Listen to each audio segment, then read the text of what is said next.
there is a large percentage of people who are untrainable. Like, I think that we want to think that we can take, as leaders, we want to think that we can take any raw material, and being a person, we want to think as leaders that we can take any raw material and actually develop it into a usable employee, team member, whatever. And the reality is there are a bunch of people who it doesn't matter what you put them through. It doesn't matter what you tell them. It doesn't matter how good of an example that you give them. It is not going to change them. And it's just because maybe they're just not ready for it. Maybe they will never be ready for it.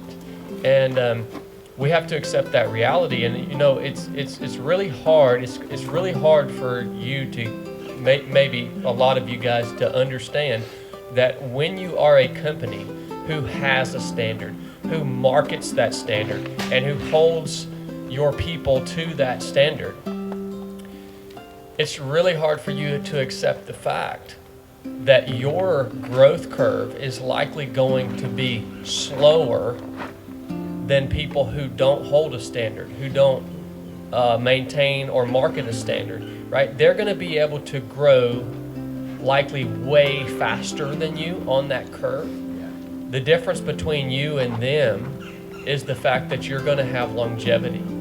You're going to have legacy. You're going to have longevity. And a lot of us don't appreciate that. You're going to have sustainability because of that standard that you're holding, right? And a lot of people appreciate this extreme curve, right? And that's all they see. But they don't see the freaking problems that creates. And they don't see that that's actually an unsustainable model. Like, what are you trying to create here? Are you just trying to get rich? If you're just trying to get rich, throw your standard down the toilet. If that's all you want, throw your standard down the toilet.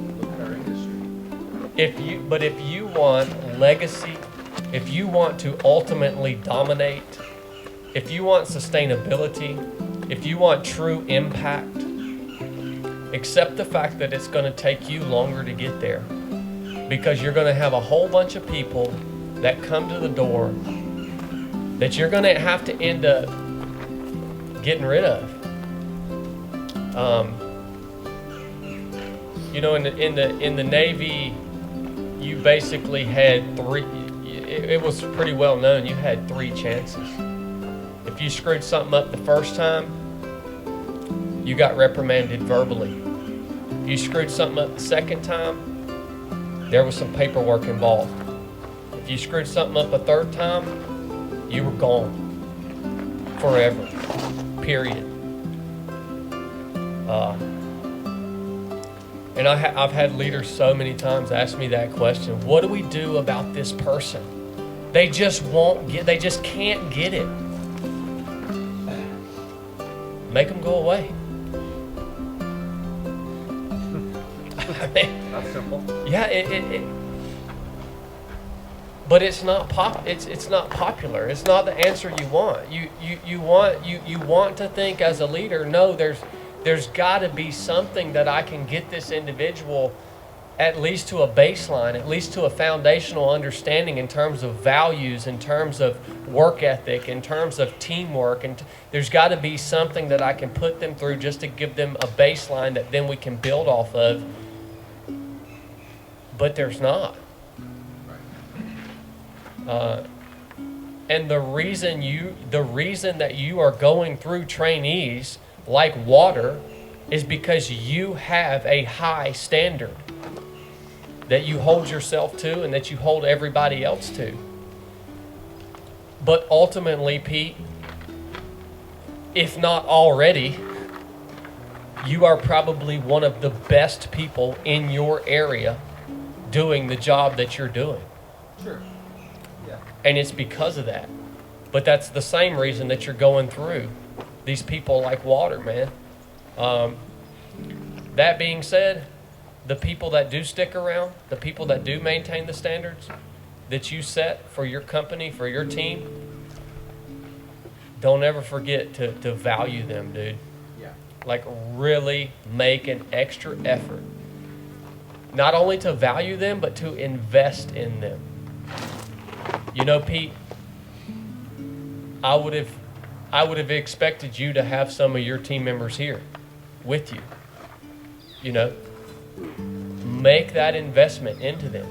Don't be afraid to spend money on them because holy crap, those people are so important. You probably already know that. So the answer to your question for this specific individual that you gave an example of is free yourself from the burden of thinking there was anything that you could have done to make that circumstance any different than it was. Because there's not. That's the truth. And I'll just speak to that real quick. So the first event that we came to, right? I needed my team here with me because they needed to continue to free me up to be doing the things that I do. So we would use Chad and Blake and the other instructors and would say, do you see how they insulate him? He's got to show up and do what he does.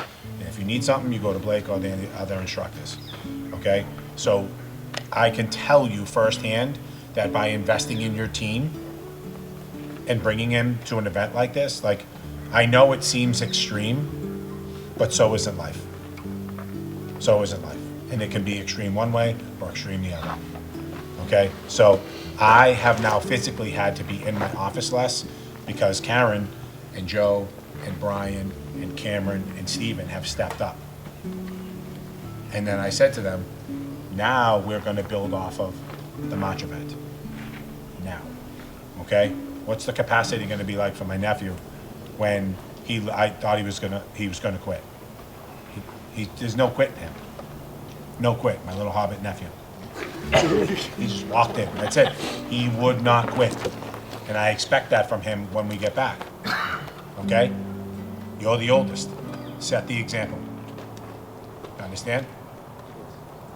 Yeah, that's one thing that Stephen does very well, and that's, you know, we work kind of as far as mine and Stephen's relationship, like, we do this exclusively for Trades Talk.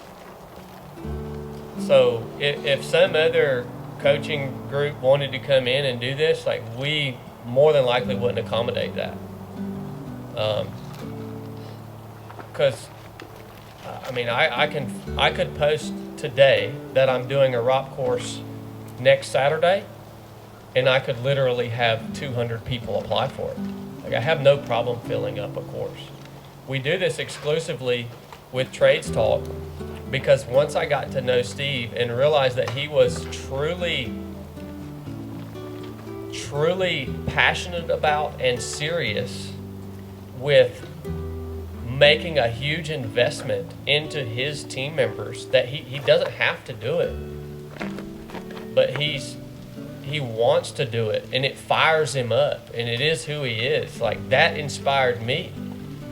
And a lot of you guys that are owners, like, you just want your people to do what they're supposed to do. You just want them to do their job, right? And you don't want to actually invest in them, in the right ones. And that is limiting you. Like, if you make $100,000 investment into your top 10 people, that's going to pay off for you 10x.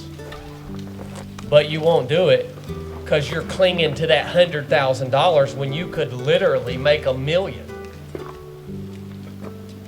That's what I like to call a poor man's mindset. I mean, Scarcity mindset. Yeah, a scarcity mindset. It's like, but it's key, man. It's key. It's key. And a lot of you guys might be thinking, well, how in the world could you guys think of my top 10 people right now? There's no way I could get them to come and do something like this. But when they hear that you came and did something like this, and you really start holding yourself to the standard, and you really start leading by example, it's going to inspire. It's going to bring them up. It's going to inspire them. It's going to make something like this, doesn't have to be this, but something like this, it's going to make it look appealing, more appealing to them than it does when they see you kind of, and this is all three things: having a poor attitude, physically, being out of shape physically. Pete, that's something you got to work on, man.